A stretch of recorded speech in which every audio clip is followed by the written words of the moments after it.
కూడి వచ్చిన ప్రియమైన దేవుని భక్తులారా ప్రార్థన చేసుకుందాం. మహోన్నతుడ, సర్వోన్నతుడ, కృప కలిగిన మా కన్న తండ్రి, మీకే కృతజ్ఞతాస్తుతులు స్తోత్రములు చెల్లించుకుంటున్నాం నాయన. గడిచిన ఆదివారం నుంచి ఆదివారం వరకు మీరు ఎక్కల చాటున మమ్మల్ని భద్రం చేసిన విధానాన్ని బట్టి మీకు స్తుతులు స్తోత్రములు చెల్లించుకుంటున్నాం నాయన. చెప్పబడుతున్న ప్రతి మాటలోని పరమార్థాన్ని మీ పిల్లలమైన మేము గ్రహించలాగిన సహాయం చేయండి. ప్రతి విషయంలోనూ మీ కృపను, మీ కాపుదలను అనుగ్రహించి మీ సత్యమైన వాక్కు ప్రకారం మేము నడుచుకున్నలాగా మాకు సహాయం చేయమని వేడుకుంటాడు. ప్రభు అయిన యేసుక్రీస్తు నామము ద్వారా ఈ ప్రార్థన సమర్పించి అడిగి వేడుకొనిచున్నాను తండ్రి. ఆమేన్. ప్రియమైన దేవుని వాళ్ళారా, మరి మొట్టమొదటిసారిగా ఉదయం 9 గంటలకు ఆరాధన అన్నది తొలిసారిగా ఏర్పాటు చేస్తాం. దేవుని దయను బట్టి మీరంతా కూడా మరి ఈ ఉదయకాలపు ఆరాధనలో పాల్గొనటం మరి నాకును అలాగే సంఘానికి కూడా క్షేమం అని నేను తలుస్తున్నాను.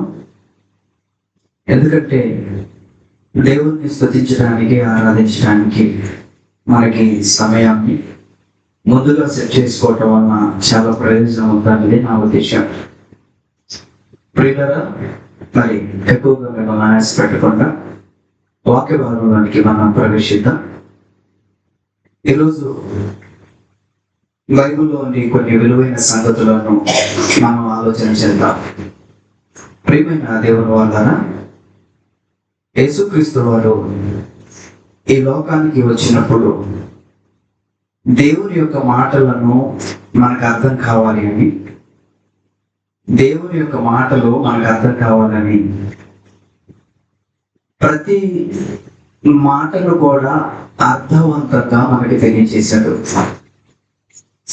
యేసుక్రీస్తు వారు ఈ లోకానికి వచ్చి దేవుని యొక్క మాటలను అర్థవంతముగా మనకి తెలియజేశాడు.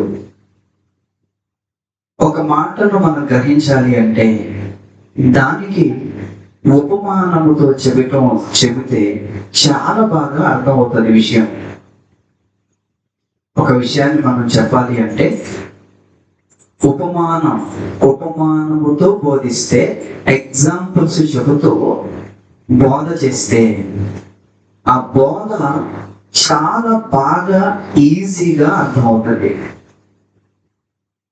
యేసుక్రీస్తు వారు కూడా ఒక బోధకుడుగా సమాజానికి దేవుని వాక్కులను మనిషి యొక్క హృదయంలో ఎక్కించడం కోసం ఉపమానము చూపిస్తూ, ఉపమానము చెబుతూ దేవుని వాక్యాన్ని ప్రకటించాడు. ఉపమానము లేకుండా ఆయన ఏమీ ప్రకటించలేదు అంటే ఒకసారి చూద్దాం అన్నమాట. చూద్దాం. మత్తయి సువార్త 13వ అధ్యాయం 34, 35 వచనాలను ఒకసారి మనం చూస్తే, మత్తయి సువార్త 13వ అధ్యాయం 34, 35 వచనాలు ఒకసారి మనం జాగ్రత్తగా బైబిల్ నుంచి చూద్దాం. చదవండి ఒకసారి. నేను నా నోరు తెరిచి ఉపమాన రీతిగా బోధించదను, లోకము పుట్టినది మొదలుకొని మరుగు చేయబడి ఉన్న సంగతులను తెలియజెప్పెదను.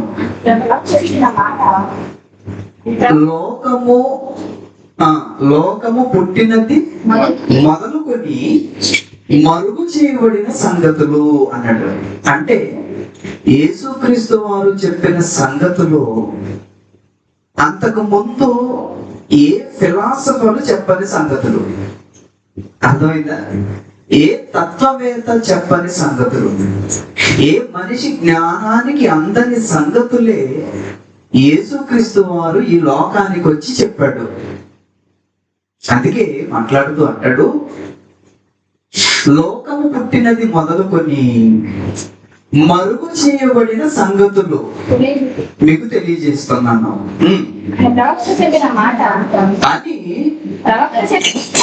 మాట నెరవేరినట్లు యేసు ఈ సంగతులన్నిటినీ జన సమూహములకు ఉపమాన రీతిగా బోధించెను.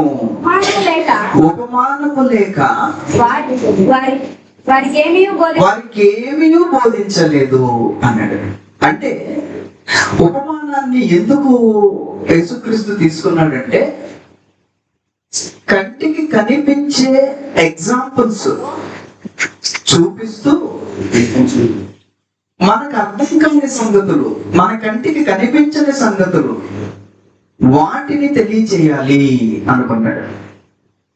కనిపించేవి చూపిస్తూ కనిపించనివి మనకు తెలియచేయాలని యేసుక్రీస్తు వారు ఉపమానముగా బోధించాడు.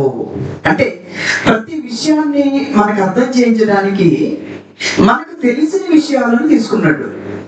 ఉదాహరణకు, మనకి గాలి గురించి తెలుసు, కానీ దేని గురించి తెలీదు? ఆత్మ గురించి తెలియదు. అంతే కదా? ఆత్మ గురించి మనకు తెలియదు కాబట్టి గాలిని చూపిస్తూ, గాలి గురించి చెప్తూ, ఆత్మ కూడా ఇలాంటిదే అని చెప్తారు. అప్పుడు మనకి ఈజీగా అర్థమవుతుంది లేదా? గాలి ఈ దిక్కు నుండి ఆ దిక్కుకు సంచారం చేయును కనుక అది ఆ చివరి నుండి ఈ చివరికి ఎలా వచ్చునో మీకు ఎవరికి తెలియదు. అలాగే ఆత్మ సంబంధమైన వాడు కూడా అంతే అంటాడు. అంటే ఆత్మ గురించి, దాని సంచారం గురించి, అది ప్రయాణం గురించి, ఎక్కడి నుంచి ఎక్కడికి వచ్చిందన్న విషయం ఆత్మ కలిగి ఉన్న మనకు తెలియదు. కానీ మనలో ఉన్న ఆత్మ గురించే మనకు అర్థం కావాలి అని మనం పీల్చుకునే గాలిని చూపిస్తూ గాలిని ఉపమానంగా చెప్పాడు ఆయన. అప్పుడు మనకి ఈజీగా అర్థం అవుతుంది లేదా? ఆహా, ఆత్మ కనబడదు, గాలి కూడా కనబడదు, కానీ ఆత్మ ఉంది, గాలి కూడా ఉంది. ఆత్మ ఎక్కడి నుండి వచ్చిందో, గాలి ఎక్కడి నుండి వచ్చిందో, గాలి ఎక్కడికి వెళుతుందో, ఆత్మ ఎక్కడి నుంచి వచ్చిందో, ఎక్కడికి వెళుతుందో ఈజీగా సింక్ అయిందో లేదా? అంతేనా? అంటే ఏ విషయాన్ని మనం చూసినా ఉపమానం లేకుండా యేసుక్రీస్తు వారు బోధ చేయలేదు. ఎందుకంటే ఉపమానం అంటే ఈజీ మెథడ్ అన్నమాట. మనిషి హృదయంలోనికి ఎక్కించడానికి ఈజీ మెథడ్ అది. కనుక యేసుక్రీస్తు వారు ఏది చెప్పినా ఉపమానంగా చెప్పాడు. దానికి పులిసిన పిండి గురించి మాట్లాడాడు. అంటే బోధ పులిస్తే పిండి ఎలా పాడవుతుందో, బోధ సరిగా లేకపోయినా బోధకుడు బోధ సరిగా లేకపోతే వినే సమాజం కూడా పాడైపోతుంది అని దానికి అర్థం. అంతేనా? ఏమంటే నాణ్యాల గురించి చెప్తాడు, చెట్టుల గురించి చెప్తాడు, ఏమంటే సముద్రంలో వేయబడిన వలల గురించి చెప్తాడు, తప్పిపోయిన గొర్రెల గురించి చెప్తాడు, మేకల గురించి చెప్తాడు. అంటే ప్రతిదీ కూడా మనకు అర్థమయ్యేది, మనకు అర్థం అవ్వాలంటే మనకు తెలుసున్న దానితో మనకు తెలియని దాన్ని చూపించాలి. అది దేవుని కాన్సెప్ట్, యేసుక్రీస్తు కాన్సెప్ట్. అంటే ఆయన బోధ కూడా ఎలా ఉంది అన్నప్పుడు ప్రతిదీ చూపించి పాఠం చెబుతాడు అన్నమాట. నాకు కూడా అండి చిన్నప్పుడు ఏమంటే ఒక మాస్టర్ వచ్చాడు సండే స్కూల్లో. ఎప్పుడు చిన్నప్పుడు అండి, నిజంగా సండే స్కూల్లో వెళ్ళినప్పుడు ఒక ప్యాడ్ ఉంటుందండి, ఒక ఏమంటారు దాన్ని, బోర్డ్, బ్లాక్ బోర్డ్ టైప్ లో ఒకటి ఉంటది. దాని మీద బొమ్మలు అతికించేవాడు. నాకు బాగా గుర్తండి, గొలియాతు దావీదు బొమ్మ. గొలియాతు బొమ్మ పెద్దగా ఉంటది, దావీదు బొమ్మ ఏమో చిన్నగా భూమి మీద అతికించేవాడు అనమాట. స్టిక్కర్ టైప్ లో ఉండేది. అది చూపిస్తుంది, ఈయన దావీదు, ఇది గొలియాతు, ఇది రాయి తీసుకున్నాడు, ఇలా కొట్టాడు అని సందర్భానికి బొమ్మలు మారుస్తూ ఉండేవాడు. మరి నువ్వు చూసే ఉంటావు, స్కూటర్ వేసుకుని వచ్చాడు. ఏసీ కాలేజీలో రాజ్ కిషోర్ గారు ఏదో ఉంది ఆయన పేరు, సండే స్కూల్ చెప్పడానికి వచ్చాను. అంటే ఒక పిక్చర్ చూపిస్తూ విషయాన్ని వివరిస్తుంటే చాలా బాగా అర్థమవుతుంది. అలాగే యేసుక్రీస్తు వారు కూడా మనకు బోధ అర్థం కావాలని మనకి ప్రతి దాన్ని చూపిస్తూ బోధ చేసి, అప్పుడు మన హృదయంలో అది స్ట్రాంగ్ గా నిలబడుతుంది. మన హృదయంలో అది స్ట్రాంగ్ గా నిలబడుతుంది. అందుకేనండి ఈరోజు సినిమా మాధ్యమం ఎందుకు అంత హై లెవెల్కి వెళ్ళిందో తెలుసా? చూపిస్తూ బోధ. అంటే సినిమా చూపిస్తారు అంటే యాక్షన్, ఏమంటే ఆ సన్నివేశాలన్నీ కళ్ళకు కట్టినట్లుగా చూపించడం వల్ల ఏమంటే వాళ్ళు డబ్బులు కూడగట్టుకుంటున్నారు. కానీ అలాగే యేసుక్రీస్తు వారు కూడా బోధ విషయంలో ఈ ప్రకృతిలో కనబడే ప్రతి దాన్ని చూపిస్తూ బోధ చేశాడు. అందుకని నిజంగా ప్రకృతిలో ఉన్న ప్రతిదీ కూడా దేవుణ్ణి చూపించేది. ప్రకృతిలో ఉన్న ప్రతిదీ కూడా నీకు దేవుణ్ణి చూపిస్తుంది. దేవుణ్ణి అంటే దైవత్వపు లక్షణాలు చూపిస్తుంది. అది మనకు తెలుసు కదా. రోమపత్రిక 1వ అధ్యాయం, రోమపత్రిక 1వ అధ్యాయం 19-20 వచనాలను ఒకసారి మనం చదివితే, 19-20 వచనాలు మనం ఒకసారి చదివితే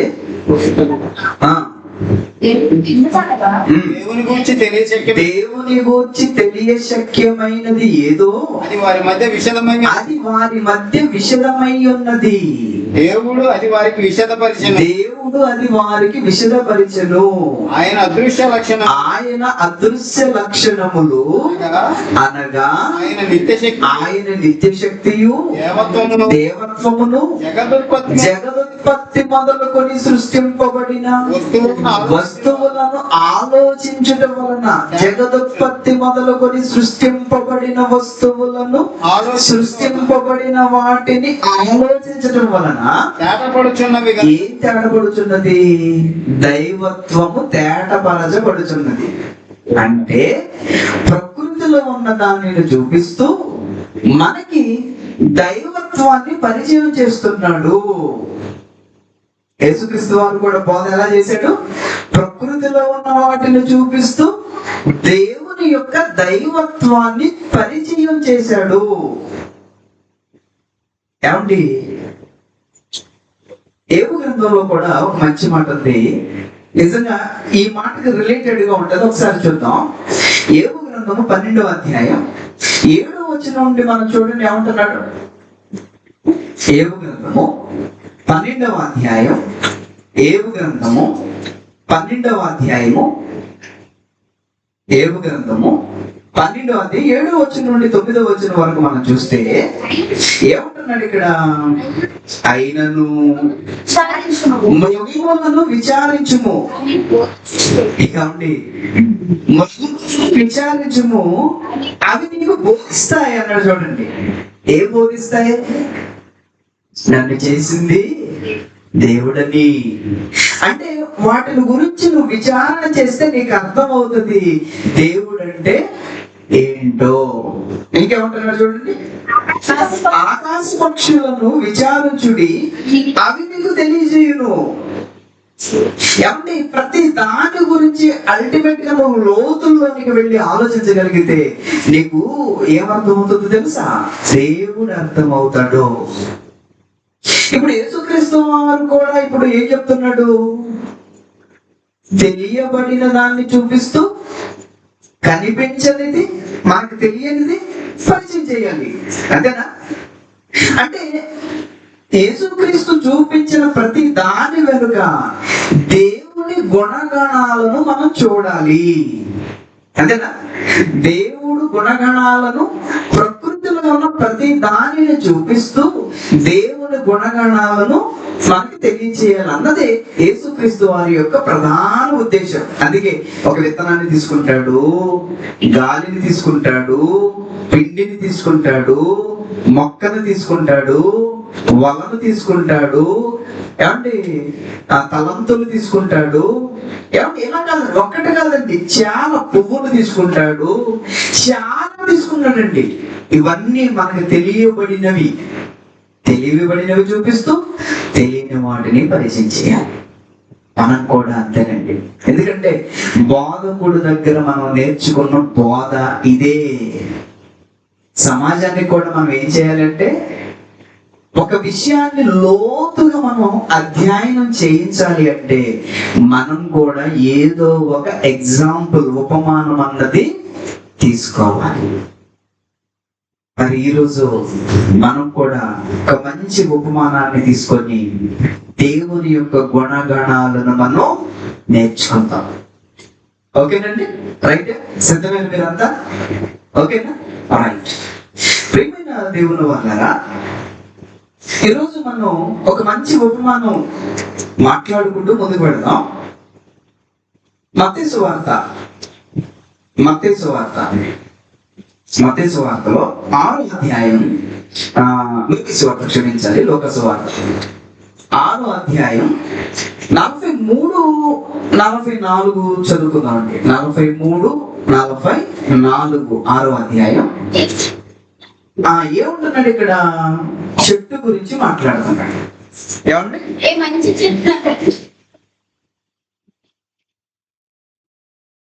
ఏం మాట్లాడుతున్నాడు? చెట్టు గురించి మాట్లాడుతున్నాడు. ఏమండి? చెట్టు గురించి యేసుక్రీస్తు మాట్లాడుతున్నాడంటే చెట్టు యొక్క గుణగణాలు ముందు మనకు తెలియాలి. ఓకేనా? చెట్టు గురించి మాట్లాడుతున్నాడు ఇక్కడ. ఏమంటున్నాడు ఇక్కడ? ఏ మంచి చెట్టులను పనికి మాలిన ఫలములు ఫలింపవు అన్నాడు. అవును, ఇది రైటర్ అన్న. మంచి చెట్టు మంచి ఫలములు ఫలిస్తుంది అంటున్నాడు. ఎందుకంటే దేవుడు మొట్టమొదటిలో వృక్షాలను సృజించినప్పుడు ఏ జాతికి ఆ జాతినే దేవుడు సృజించాడు. ఏమంటే ఏ జాతికి ఆ జాతి, ఏ జాతి అయినా ఆ జాతి కాయలనే కాస్తుంది. ఓకేనా? ఏ జాతి చెట్టు ఆ జాతి పువ్వులను, ఆ జాతి కాయలను కాస్తుంది.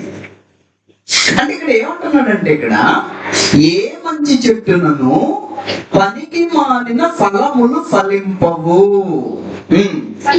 పనికి మాలిన చెట్టున మంచి ఫలములు ఫలింపవు అన్నాడు.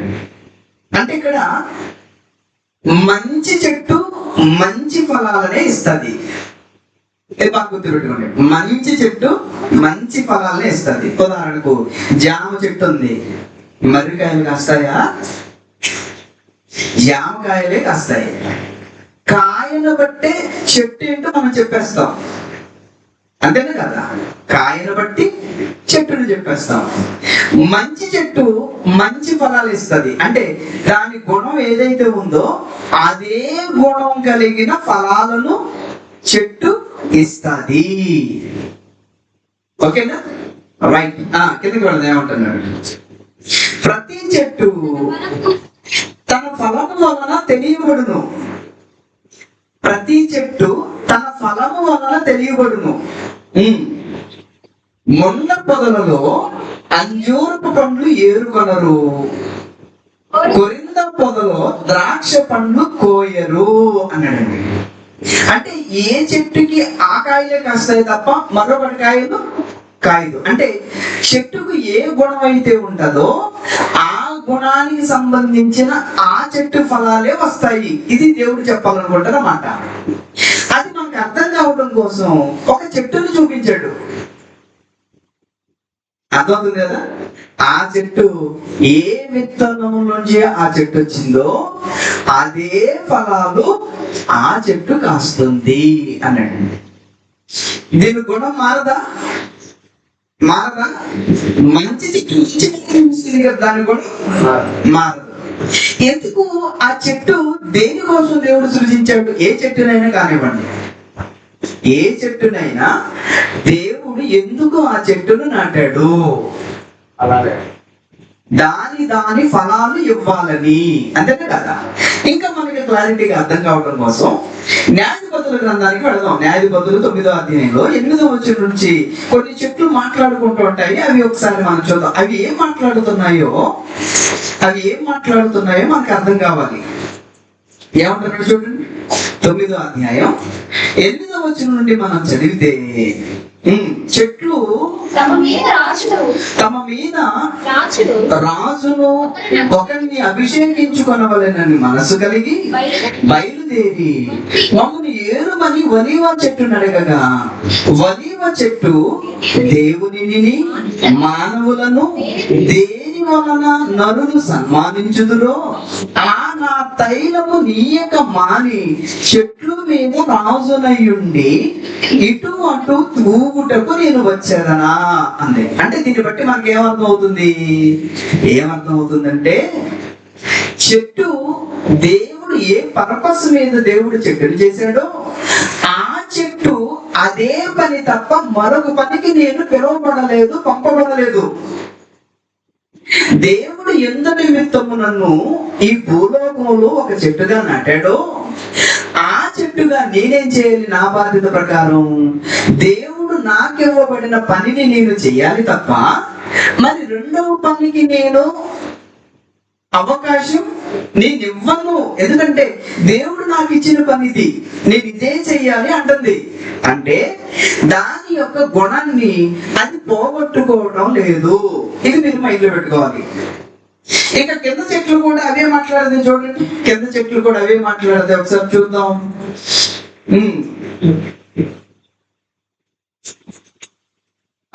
అటు ఇటు ఊరుకోవచ్చు అని వాడుతా నేను.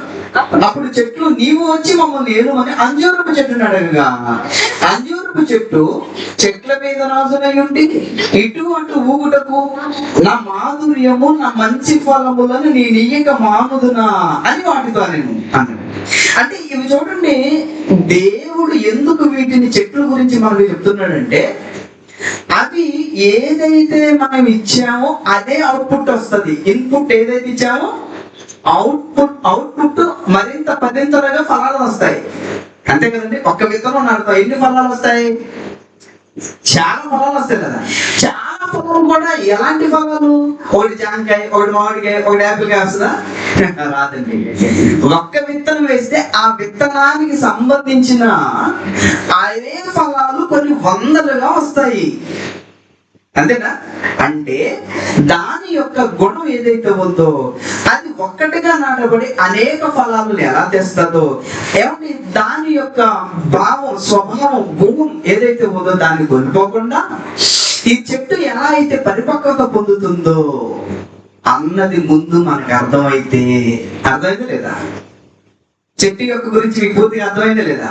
చెట్టు యొక్క లక్షణాలు, గుణగణాలు ఒకటిగా విత్తబడి అనేకంగా ఫలం ఇస్తాయి, కానీ నిక్కచ్చిగా ఉంటాయి. అంటే అటు గాని ఇటు గాని వెళ్ళవు, అటు గాని ఇటు గాని చెయ్యవు. ఎవరన్నా రమ్మన్నా ఏదో మాట్లాడుకున్నావు, రాజుగా ఉంటాను కాబట్టి కాదు కాదు నాకు పని దేవుడు ఇచ్చాడు, ఆ పనినే నేను చెయ్యాలి అని ఒక ఫిక్స్డ్ గా ఉన్నాయి.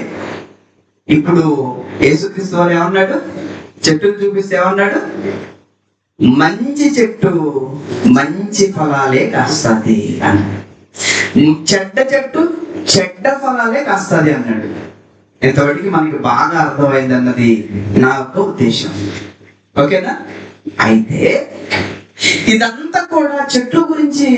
ఇప్పుడు మనకి బాటనీ అవసరం, మనకి బాటనీ అవసరం అండి, చెట్ల గురించి అవసరం మనకి. మరి ఎందుకు యేసుక్రీస్తు వారు చెట్టు గురించి మాట్లాడుతున్నాడు? ఏది చెప్పినా అల్టిమేట్ గా నీలో దేవుని గుణాలను వెలికి తీయాలి. అది దేవుని కాన్సెప్ట్. మనలో దేవుని గుణాలను వెలికి తీయాలి, ఆ గుణాలు కలిగి మనం నివసించాలి. ఇది ఆయన యొక్క కాన్సెప్ట్. కనుక ఇక్కడ చెట్టు గురించి మాట్లాడుతున్నాడు. ఇలా చెట్టు గురించి మాట్లాడుతూ కిందకు వెళితే సజ్జనుడు 6వ అధ్యాయం 44 కిందకు వెళితే 45కి వెళితే ఏమంటాడు చూడండి. సజ్జనుడు తన హృదయమును ధననిధి నుండి సద్విషయములను బయటికి తెచ్చును అన్నాడు. దుర్జనుడు తన హృదయమును ధననిధి నుండి దుర్విషయములను బయటికి తెచ్చును అన్నాడు. హృదయము నిండిన దానిని బట్టి నోరు మాట్లాడును అన్నాడు. మనిషి గురించి కూడా చెట్టు గురించి చెప్తూ వాటి గుణాలు అవి కోల్పోవు. మంచి చెట్టు మంచిదే ఇస్తుంది, చెడ్డ చెట్టు చెడ్డదానే ఇస్తుంది, వాటి గుణాలను కోల్పోవు అన్నాడు. బాగుంది. ఇక్కడ అల్టిమేట్ గా దేని గురించి చెప్తున్నాడు? మనిషి గురించి చెప్తున్నాడు. ఎందుకు మనిషి గురించి ఏం చెప్తున్నాడంటే, మనిషి మంచిగా ఉంటే మంచి విషయాలు బయటికి తెస్తాడు. అంతే కదా దానికి అర్థం? మనిషి చెడ్డ గుణాలతో ఉంటే చెడ్డ విషయాలను బయటికి తెస్తాడు అన్నాడు. ఓకేనా? ఎంతకి మనం మంచి చెట్లువా చెడ్డ చెట్లువా? ఏమండి? మంచి చెట్లువా చెడ్డ చెట్లువా? మంచి మనుషులువా చెడ్డ మనుషులువా? చెట్టునైతే పండును బట్టి మనం చెప్పొచ్చు అంటండి. మరి మనిషిని దేని బట్టి చెప్తాము? మాటలను బట్టి చెప్తాం, పనులను బట్టి చెప్తాం. అవునా? ఎందుకు మనం మంచివాళ్ళమా చెడ్డవాళ్ళమా? మన పనులను బట్టి కానివ్వండి, మన మాటలను బట్టి కానివ్వండి, మన పనులను బట్టి కానివ్వండి, మన మాటలను బట్టి కానివ్వండి, మనం మంచివాళ్ళమా చెడ్డవాళ్ళమా అంటే మనకే అర్థం కాదని కన్ఫ్యూజన్ ఉండిపోతాం. అంటే మనం మంచి చెడ్డవాళ్ళం అనమాట. అదేనా దానికి అర్థం? మంచి చెడ్డవాళ్ళం మనం, చెడ్డ మంచివాళ్ళం మనం. అంటే మనకు ఒక క్లారిటీ లేదు, చెట్టుకు ఒక క్లారిటీ ఉంది. చెట్టుకి ఏం క్లారిటీ ఉంది? దేవుడు నాకు ఏ పని అయితే ఇచ్చాడో దాన్నే చేస్తాను. నువ్వు పిలిచేవని, నువ్వేదో అధికారం ఇస్తావని అటు ఇటు నేను తిరగను. నాకు ఇచ్చిన పని నేను చేస్తాను. మరి మనిషి చెడ్డవాడు మంచివాడు అనేది చాలా కన్ఫ్యూజన్ అండి. నా గురించి మీ కన్ఫ్యూజన్, మీ గురించి నా కన్ఫ్యూజన్, టోటల్ గా నా గురించి నాకే కన్ఫ్యూజన్, మీ గురించి మీకే కన్ఫ్యూజన్. ఎంతకీ మనం చెడ్డవాళ్ళం మంచివాళ్ళమా తెలియదండి. అంటే వికటగా ఉంటే ఏమన్నమాట? మనం వికటగా ఉంటే తెలుసు కదండి. వికటగా అంటే వికటి కవి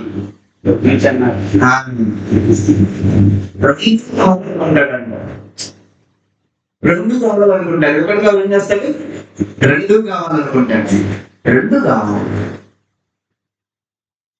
కావాలని ఎవరు? ద్విమనస్కులు అంటారు. ఏమంటారు వాళ్ళని? ద్విమనస్కులు అంటాడు. ద్విమనస్కులు ద్విమనస్కులు అంటే ఎలా ఉంటారో చెప్తున్నాడు. యాకోబు పత్రిక ఏమంటే యాకోబు పత్రిక మొదటి అధ్యాయం 6వ వచనం చదవండి ఏమంటున్నాడు? 6వ వచనం చదవండి ఏమంటున్నాడు?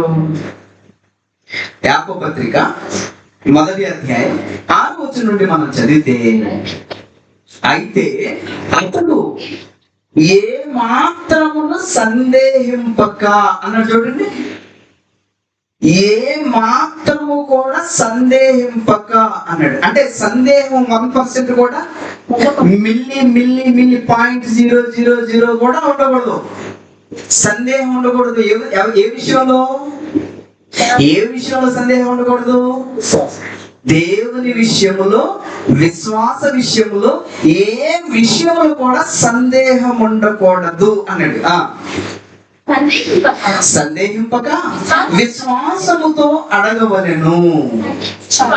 ఒకవేళ సందేహించువాడు, ఆల్రెడీ నీకు సందేహం వచ్చిందంటే ఆటోమేటిక్ గా గాలి నీలో చొరబడింది అని అర్థం. గాలి అంటే మీకు తెలుసు కదా, నేను ప్రత్యేకంగా చెప్పవసరం లేదు. ఏమండి? గాలి చేత రేపబడి సందేహం ఎప్పుడు వస్తుంది? ఇది నిజమా అనగా మన సందేహాన్ని పడిపోతాం. ఏంటి ఎలా అడిగారు, ఎందుకు ఎలా అడిగారు, ఇందులో ఏమైనా మర్మం ఉందా, ఇందులో ఏదైనా విషయం ఉందా, ఎందుకు అలా అడిగారు, ఎందుకు అడగాల్సి వచ్చింది, ఇవన్నీ ఆలోచిస్తాం లేదా? ఇది నిజం అనగానే మనం కంగారు అయిపోతుంటాం. కానీ సందేహం ఏమంటున్నాడు ఇక్కడ? సందేహించువాడు గాలి చేత రేపబడి ఎగిరిపడు సముద్ర తరంగములను పోలి ఉంటది. అంటే గాలి చేత రేపబడి సముద్రం ఆడదాకా వెళుతుందంటే మళ్ళీ వెనక్కి వస్తుందంట. అది ముందుకు వెళ్ళదు, ఇటు వెనక్కి రాదు. ఇది రెండు విమర్శలు. అంటే అటు ముందుకు వెళ్ళాడు, ఇటు వెనక్కి రాలేడు. అంతేనా? ముందుకు వెళ్ళాడు, వెనక్కి రాలేడు. ఇక్కడెక్కడే ఏమంటే తన్నుగులు ఆడుతూ ఉంటాడు. ఎందుకయ్యా తన్నుగులు ఆడుతూ ఉంటే వాటికి సందేహం ఉంది. చాలా మంది చూడండి, ఒక నిర్ణయాన్ని తీసుకోవాలంటే తొందరపడి ఒక నిర్ణయాన్ని తీసుకోలేదు, లోతుగా అధ్యయనం చేసి ఒక నిర్ణయాన్ని తీసుకోలేదు. అవునా కదా? అంటే సందేహం, ఏం చేస్తే ఏమవుతుందో అనే సందేహం ఉంటది. అవునా కదా? అలాగే ఇక్కడ దేవుని విషయంలో అండి, లోక విషయంలో చెప్పట్లేదు, దేవుని విషయంలో చెప్తున్నాను. దేవుని విషయంలో ఏ మాత్రము సందేహింపక విశ్వాసముతో అడగవలను.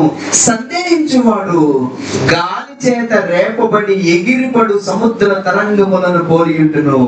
అట్టి మనుష్యుడు ద్విమనస్కుడై. ద్విమనస్కుడు అంటే రెండు మనసులు కలిగిన వాడు. అంటే సందర్భోచితంగా నడిచేవాడు విమనస్కుడు. అంటే అవకాశాన్ని బట్టి ముందుకెళ్తాడు అనమాట, పరిస్థితులను బట్టి ముందుకెళ్తాడు. అర్థమవుతుందా? ద్విమనస్కుడు అంటారు. మరి ద్విమనస్కుడు దేవునికి ఇష్టడా? కాదండి. సందర్భోచితంగా పరిస్థితులను బట్టి. ఏమంటే పాము వలె వివేకంగా ఉండాలి, తప్పులేదు. పావుల వలె నిష్కపటం కూడా ఉండాలి. అంటే ద్విమనస్కులుగా మనం ఎట్టి పరిస్థితుల్లో ఉండకూడదండి. కానీ మనం చూడండి, నిజంగా మనలో ఏకాభిప్రాయం ఏమైనా ఉందా? ద్విమనస్కులుగా ఉంటామా? ఇతను మనం ఎలా ఉన్నాం? ఒక చెట్టు ఎలా అయితే నిక్కచ్చిగా ఉంటుందో, ఏదైతే విత్తనం ఉంటుందో దాని ఫలాలను ఎలా ఇస్తుందో, ఇప్పుడు మనం కూడా అలాగే ఉన్నాము లేమా అన్నది మనం ఇప్పుడు ప్రశ్నిస్తున్నా, అంటే మనం పరిశీలిస్తున్న అంశం. మీకు అర్థమవుతుంది కదా నేను చెప్పేది? ఏమంటే మనం కూడా ఆలోచిస్తున్నాం. ఒక చెట్టును చూపించి ఇదిగో ఎలా ఉండాలి అని దేవుడు చెబుతున్నాడంటే, ఇప్పుడు మనం ఎలా ఉండాము అన్నది మనం ఆలోచన చేస్తే ఏమంటే చెట్టుకున్న ఆ క్వాలిఫికేషన్ మనలో లేకుండా పోయిందంటండి. ప్రకృతిలో ఉన్న ఆ చెట్టు ఒక దైవత్వాన్ని చూపిస్తుంది మనకు. దాని కాయలు దానికోసం కాదు, మన కోసం. అది దేవుడు చెప్పిన పని చేస్తుంది. అది దేవుని వలన పుట్టింది, దేవుని పిల్లలకు సేవ చేస్తుంది. అంటే దాని యొక్క గుణాన్ని అది కోల్పోవడం లేదు.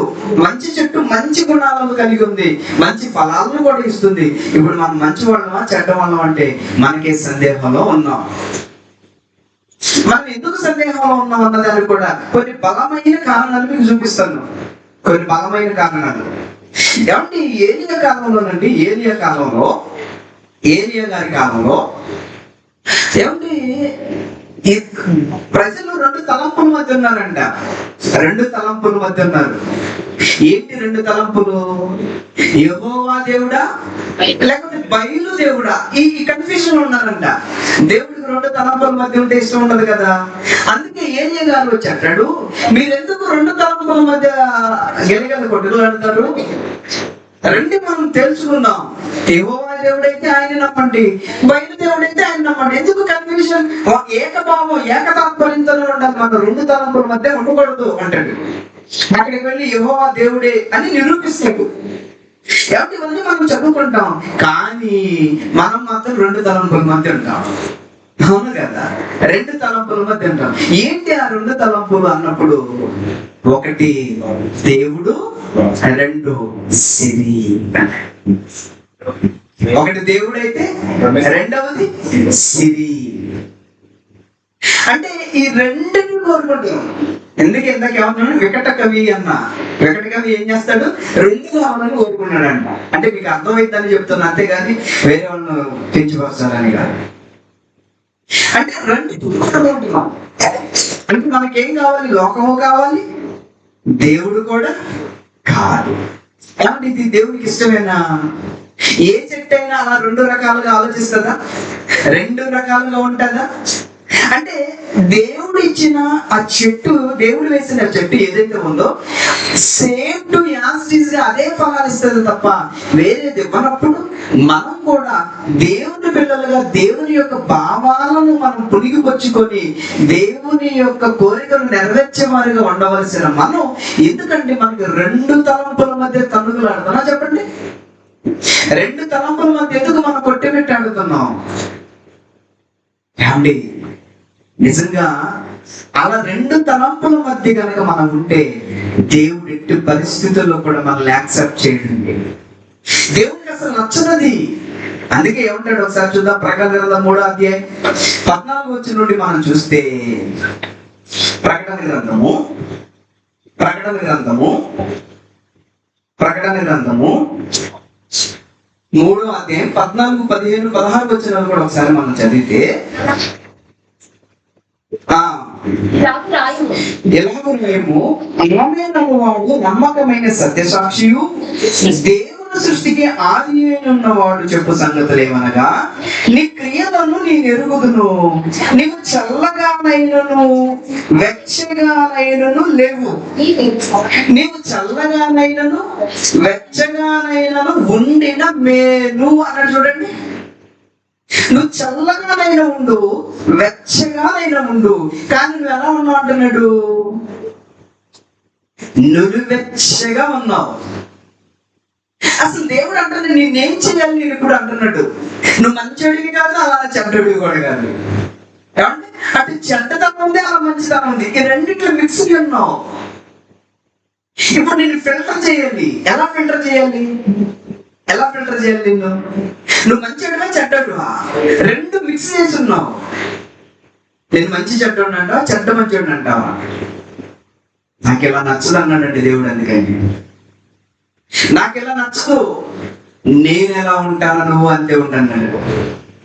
నేను ఎలా ఉంటానో నువ్వు కూడా అంతే ఉండు, అంతే తప్ప ఒకలా నేను లోకం కావాలి దేవుడు కావాలంటే దేవుడు యాక్సెప్ట్ చేయడు. ఏమంటున్నాడో 16 వచనం మనం చదివితే, నువ్వు వెచ్చగానైనను చల్లగానైనను అంటే అటుగా ఇటుగా నువ్వు ఉండక నువ్వెచ్చగా ఉన్నావు గనుక నేను నిన్ను నా నోట నుండి ఉమ్మి వేయను ఉద్దేశించుచున్నాను.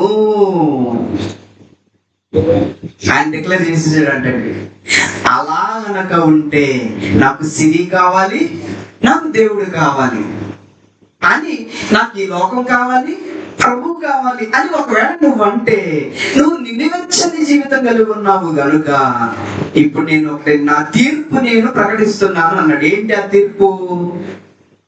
ఏంటి ఆ తీర్పు? నిన్ను నా నోట నుండి ఉమ్మి వేయ నిర్దేశించుచున్నాను. నువ్వు దౌర్భాగ్యుడును, దిక్కుమాలిన వాడవును, దరిద్రుడును, గురిటి వాడవును, దిగంబరుడునై ఉన్నావని నీకు అర్థం కావటం లేదు. ఏమంటే ఈ మాటలు ఏంటంటే ఊరుకుంటారా? ఏంటంటే ఊరుకుంటారండి మీరు? కానీ ఈ మాటలు నాయం కదండి. దేవుడు అంటున్నాడు. ఎవరిని ఉద్దేశించి అంటున్నాడు? ఎవరిని ఉద్దేశించి అంటున్నాడు? విమనస్కులు, రెండు తలంపుల మధ్య ఉండే వాళ్ళ గురించి మాట్లాడుతున్నాడు. వెచ్చగానే ఉండేయా, చల్లగానే ఉండు. ఒక చెట్టు తన ఫలం మిక్స్డ్ ఫ్రూట్స్ ఇస్తుంది ఎప్పుడు కదా, అందుకే చెట్టు చూపిస్తున్నాడు. అది చూడు, ఏదైతే విత్తుతామో అదే కాస్తుంది. మరి నువ్వు కూడా దేవుడు మనల్ని పరిశుద్ధులుగా, నిర్దోషులుగా, నిష్కలంకులుగా, నిందాపరించులుగా కనుకున్న దేవుడు సృజించాడు. మరి మనం ఎందుకు ఒక చెట్టును చూసుకోవడం మనం ఎందుకు నేర్చుకోవటం లేదు? మనం ఎందుకు రెండు తలంపుల మధ్య మాకు అన్ని కావాలని ఒకవేళ నువ్వు అంటే దేవుడు అంటున్నాడు, నువ్వు దౌర్భాగ్యుడవు, దిక్కుమాలిన వాడవు, నా నోట ఉమ్మివేయను ఉద్దేశించుచున్నాను, నువ్వు దిగంబరుని ఉన్నావని ఎరుగక. నాకు చాలా విశ్వాసం ఉంది, నేను చాలా దేవుల్లో ఉన్నానని మనం అనుకుంటామంట. ఆలోచించండి ప్రియమైన దేవుని మాట్లాడారా. దేవుడు కోరుకున్నది ఒకటే, మనం యథార్థంగా ఉండాలి. ఆయన బోధ ఎలాంటిది అన్నప్పుడు దేవుని యొక్క భావజాలం మనకు అర్థం కావాలి. అలా అర్థం చేయించడం కోసమే యేసుక్రీస్తు వారు ఈ ప్రకృతిలో ఉన్న ప్రతి దానిని మనకు పరిచయం చేయించాడు. ఏమండి? యాకోబు పత్రిక, మళ్ళా వెళదాం. యాకోబు పత్రిక యాకోబు పత్రిక ఏమండి? యాకోబు పత్రిక 3వ అధ్యాయం. యాకోబు పత్రిక 3వ అధ్యాయానికి మనం వెళ్ళి ఆలోచన చేస్తే ఏమండి, నిజంగా ఇక్కడ ఏమంటున్నాడు చూడండి. 3వ పత్రిక 11వ అధ్యాయం, 11వ వచనం. 3వ అధ్యాయం యాకోబు పత్రిక.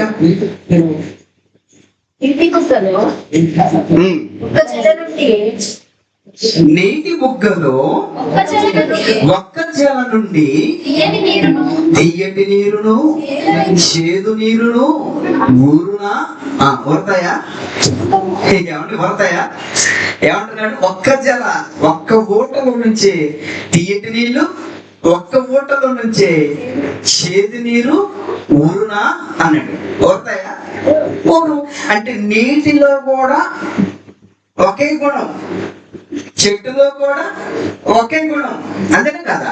ఇంకా కింద కూడా ఏమంటున్నాడు?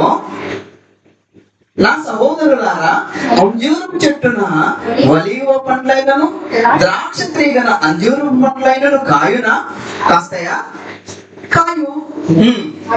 అటువలనే ఉప్పు నీళ్ళలో నుండి తీయని నీళ్లు ఊరవు అన్నట్టు చూడండి. అంటే ప్రకృతిలో మనం ఏది చూసినా దాని స్వభావాన్ని బట్టి అది నడుస్తుంది. దానికి దేవుడు ఏ స్వభావం ఇచ్చాడో ఆ స్వభావాన్ని బట్టి అది నడుస్తుంది. మరి మన స్వభావం ఏంటి? ఎలా ఉంది? మన దైవ స్వభావం కదా మనలో ఉండాల్సింది.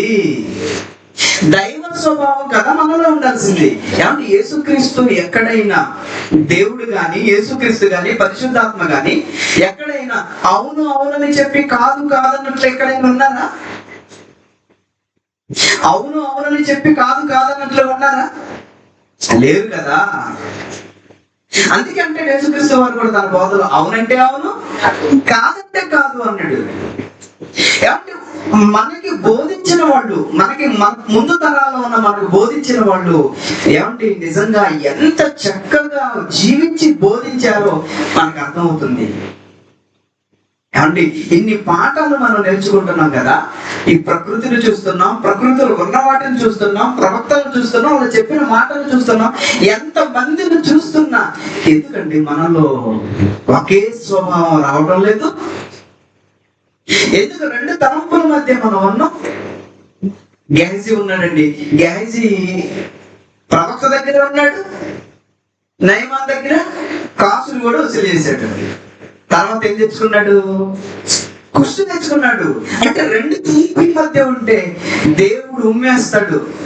ఏమండి మిరియాము దేవుడు ఉమ్మేస్తే ఏం జరిగింది తెలుసా?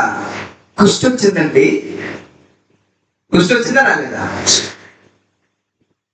మిరియాముకి తన తండ్రి ఉమ్ము వేశాడు అంటాడు. తన తండ్రి ఉమ్ము వేశాడు, అందుకే కుష్టు వచ్చింది అంటాడు. అంటే ఇక్కడ నయమాను కుష్టి పోగొట్టుకోవడానికి వచ్చాడు, గెహజీ దాన్ని తెచ్చుకున్నాడు. ఎందుకు? రెండు తలంపుల మధ్య ఉన్నాడు కాబట్టి. ఇస్కరియోతు యోధ యేసుక్రీస్తుతోనే ఉన్నాడు, కానీ రెండు తలంపుల మధ్య ఉన్నాడు. నాకు ధనం కావాలి, క్రీస్తు కావాలనుకున్నాడు, కానీ నిలువుగా పడి చచ్చాడు. అలాగే ఏమండి అననీయ సభ్యులను మనం చూసిన వాళ్ళు కూడా విశ్వాసం అని చెప్పుకుంటూనే ఏమండి లోకాన్ని కోరుకున్నారు, రెండు తలంపుల మధ్య ఆశలు పెట్టుకున్నారు, అందుకే శిక్షారు. ఒక ఆకాన్ కూడా చూడండి. ఆకాన్ మీకు తెలుసు కదా, ఆకాన్ అతను కూడా అంతేనండి. వచ్చిన పని వెండి బంగారు కడ్డీలు తెచ్చి భూమిలో దాచిపెట్టుకుంటున్నాడంట. వద్దన్న పని చేశాడు, రెండు తలంపుల మధ్య ఉన్నాడు. చివరికి అతను అన్న కుటుంబం ఆస్తి మొత్తం తగలబెట్టేశాడు. అంటే రెండు తలంపులు మనిషికి అస్సలు పనికిరావు. ఉంటే దేవునిలోనైనా ఉండు, లేదా లోకంలోనైనా ఉండు. ఉంటే దేవుళ్ళన్నా ఉండు, ఉంటే లోకంలోనైనా ఉండు. ఏదో దాన్ని ఫుల్ఫిల్ చేయి ఎవరైనా సరే. మనకి రెండు తలంపుల మధ్య కనుక ఒకవేళ ఉంటే దేవుడు ఏం చేస్తానంటున్నాడు? ఉమ్ము వేస్తాను అంటున్నాడు. ఏమండి ఇలా రెండు తలంపుల మధ్య ఒకవేళ ఉంటే దేవుడు ఏం చేస్తానన్నాడు తెలుసా? ఫలాలు రావండి. ఇక రెండు తలంపులు ఉంటే ఏ ఫలాలు వస్తాయి చెప్పండి? ఏమండి రెండు తలంపులు ఉంటే ఏ ఫలాలు వస్తాయి? ఏ ఫలాలు రావు. అందుకే అన్నాడు, ఏమన్నాడు? ఆ గొడ్డలి చెట్టు వేరున ఉంచబడింది అంటాడు. మంచి ఫలములు ఫలింపని ప్రతి చెట్టు నరక వేయబడుతుంది అంటాడు. మంచి ఫలములు ఫలించని ప్రతి చెట్టు నరకబడుతుంది అంటాడు. మంచిదే, కానీ కాయలు లేవు దానికి. చెట్టు దాని యొక్క గుణం ఏంటి? ఫలాలు రావాలి, అవునా కదా? మనిషి తన యొక్క గుణం ఏంటి? దైవ భావాలు, ఆత్మ ఫలాలు రావాలి మనిషికి. ఇంక చెట్టులో ఫలాలు లేకపోయినా మనం నరికేస్తాం, మనిషిలో ఆత్మ ఫలాలు లేకపోయినా దేవుడు నరికేస్తాడు. అందుకే అంటాడు 3 ఏళ్ల నుండి చెట్టును వెతుకుతున్నాను ఏమైనా ఫలాలు దొరుకుతాయేమోనని, కానీ నేల సారమంతా అనుభవిస్తుందే తప్ప ఫలాలేమి రావటం లేదు అన్నప్పుడు ఆ తోటమాలి అంటాడు, అయ్యా ఒక్క సంవత్సరం అవకాశం ఇవ్వు, దానికి చేయవలసిన జాగ్రత్తలన్నీ నేను చేస్తాను, అప్పటికి కూడా ఫలం ఇవ్వకపోతే నరికేయ్యా. అంటే ఒక చెట్టు ప్రారంభము నుంచి ముగింపు వరకు మనం ఆలోచన చేస్తే అది ఫలాలు లేకపోతే దేవుడు ఎలా నరికేస్తాడో మనల్ని కూడా అంటాడు. ఒక చెట్టును చూపిస్తూ అంటాడు, అది ఫలాలు ఎలా అయితే నిక్కచ్చిగా ఉందో నువ్వు కూడా అలానే ఉండు. అది ఫలాలు ఇవ్వకపోయిందా దాన్ని నరికేస్తాను, నేను ఆత్మ ఫలాలు లేకపోయినా నిన్ను నరికేస్తాను. అంతేనా? అదే నువ్వు ఫలాలు వచ్చాయి అనుకోండి, ఏమంటాడు తెలుసా? ఏమంటే నీటి కాలువలో ఓరన నాటబడిన చెట్టు వలే అంటాడు. నిన్ను దాంతో కూడా పోలుస్తాడా? పోలుస్తాడు. ఎప్పుడు? నువ్వు ఆయనకి నచ్చినప్పుడు, ఏకభావం ఏక తాత్పర్యం కలిగి నువ్వు ఆయనకి నచ్చినప్పుడు. ఇతను నీటి కాలువన ఓరన నాటబడి చెట్టు తన కాలమందు ఆకువాడక తన ఫలమిచ్చి చెట్టు వలె సుభిక్షంగా ఉంటది ఎప్పుడు అంటాడు. అదే చెట్టు ఫలాలు ఇవ్వకపోతే నరికేస్తానంటాడు. అంటే దేవుడు ఒకదాన్ని, ప్రకృతిలో ఒకదాన్ని చూపిస్తూ అది ఎంత చక్కగా ఉందో దాన్ని అంత చక్కగా ఫలాలు ఇవ్వకపోతే దాన్ని ఎలా నరికేస్తామో, నువ్వు కూడా దేవుని భావాలు కలిగిన వాడవు, దేవుని భావాలను కలిగి నువ్వు జీవించు. 2 తలంపుల మధ్య నువ్వు జీవించవద్దు.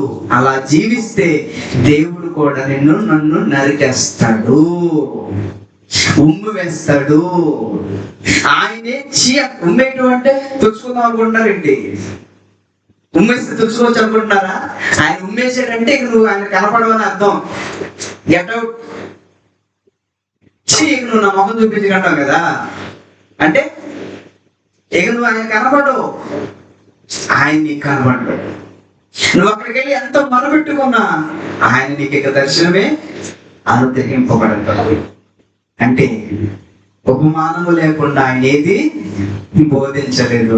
ఎందుకంటే ఉపమానం చెబితేనే దాన్ని నువ్వు గుర్తు పెట్టుకుంటావు, ఎందుకంటే నువ్వు దాన్ని చూస్తూ ఉంటావు కాబట్టి.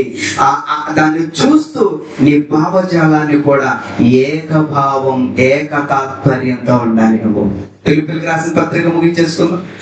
ఫిలిప్పీయులకు రాసిన పత్రిక ఏమండి? ఫిలిప్పీయులకు రాసిన పత్రిక ఏమండి? కొలస్సీలకు రాసిన పత్రిక చూద్దాం, తర్వాత ఫిలిప్పీయులకు వద్దాం. కొలస్సీలకు రాసిన పత్రిక 2వ అధ్యాయం ఏమండి? కొలస్సీలకు రాసిన పత్రిక 2వ అధ్యాయం 11వ వచనం. కొలస్సీలకు రాసిన పత్రిక 2వ అధ్యాయం,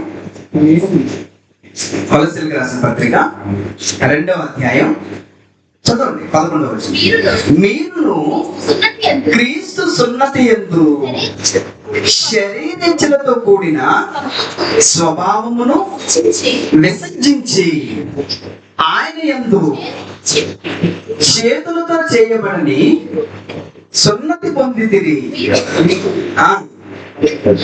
మీరు బాప్తిస్మమందు ఆయనతో కూడా పాతి పెట్టబడిన వారై ఆయనను, ఆయనతో ఇక్కడ మనం ఆలోచించవలసింది ఏంటంటే మనం కూడా సున్నతి చేశాడంటండి.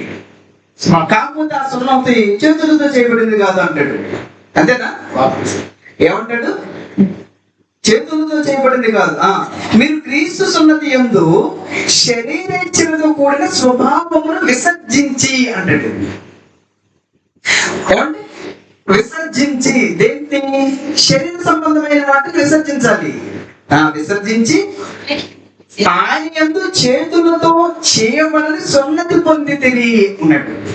అంటే ఏంటి ఆ సున్నతి? బాప్తిస్మం. మీరు బాప్తిస్మమందు ఆయనతో కూడా పాతి పెట్టబడిన వారై ఆయనను మృతుల్లో నుండి లేపిన దేవుని ప్రభావం ముందు విశ్వసించుట ద్వారా ఆయనతో కూడా లేచితిరి అన్నాడు. అంతేనా? ఆయనతో కూడా లేచితిరి అన్నాడు. ఏమంటే దీన్ని బట్టి మనకి ఏమర్థం అవుతుంది చెప్పండి? ఇప్పుడు మనం కూడా పాతి పెట్టబడ్డామా? ఆయన లేచారు కాబట్టి మనం కూడా లేచామా? లేచావా లేదా? చెప్పండి. పాతి పెట్టబడ్డాం లేకపోవడం. ఏ విషయంలో పాతి పెట్టబడ్డాం? శరీర విషయ సంబంధమైన విషయాల్లో పాతి వేయబడ్డాం, అంతేనా? ఈ లోక సంబంధమైన విషయాల్లో పాతి వేయబడ్డాం. ఏమంటే మరి ఏ విషయంలో లేచాం? ఇప్పుడు బ్రతుకున్నాం అంటే ఏ విషయంలో లేచామని? క్రీస్తు మృతుల నుండి లేచాడు కాబట్టి మనం కూడా లేచాం. బాప్తిస్మం ద్వారా లేచాం, పాతి పెట్టబడి లేచాం, అవును కదా? మరి ఇప్పుడు మనలో ఎలాంటి భావాలు ఉండాలి? ఒక చెట్టును చూసినప్పుడు ఆ చెట్టు దేవుని యొక్క ఆలోచనలకు లోబడి ఎలా అయితే తన ఫలమిస్తుందో అలానే మనం కూడా ఏమంటే ఈ లోక విషయంలో పాతి పెట్టబడి పరలోక విషయంలో బ్రతికింపబడి క్రీస్తు కోరుకున్న భావజాలాలు కలిగి మనం బ్రతికుండాలి. రెండు తలంపుల మధ్య మనం ఎట్టి పరిస్థితుల్లో ఉండకూడదు. మీకు అర్థమవుతుంది కదా? కనుక ఫిలిప్పీయులకు రాసిన పత్రికలోకి వచ్చేద్దాం. ఫిలిప్పీయులకు రాసిన పత్రిక ఏమండి? ఫిలిప్పీయులకు రాసిన పత్రిక ఏమంటే ఫిలిప్పీయులకు రాసిన పత్రిక ఏమంటున్నాడు చూద్దాం. ఫిలిప్పీయులకు రాసిన పత్రిక. Hello,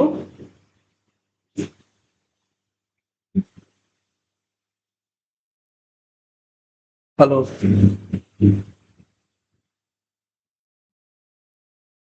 hello. కాబట్టి ఫిలిప్పీయులకు రాసిన పత్రిక 2వ అధ్యాయం 2వ వచనాన్ని ఒకసారి మనం చదివితే, మీరు ఏక మనస్కులగునట్లుగా ఏమంటున్నాడు చూడండి. మీరు ఏక మనస్కులగునట్లు ఏక ప్రేమ కలిగి ఏక భావము గలవారుగా ఉండి ఒక్కదాని యందే మనస్సుంచుచు, రెండు విషయాలు కాదు, ఒక్కదాని యందే మనసుంచుచు నా సంతోషము సంపూర్ణము చెయ్యుడి అన్నాడు చూడండి. అంటే ఒక్క భావం అందే మనం ఉండాలి.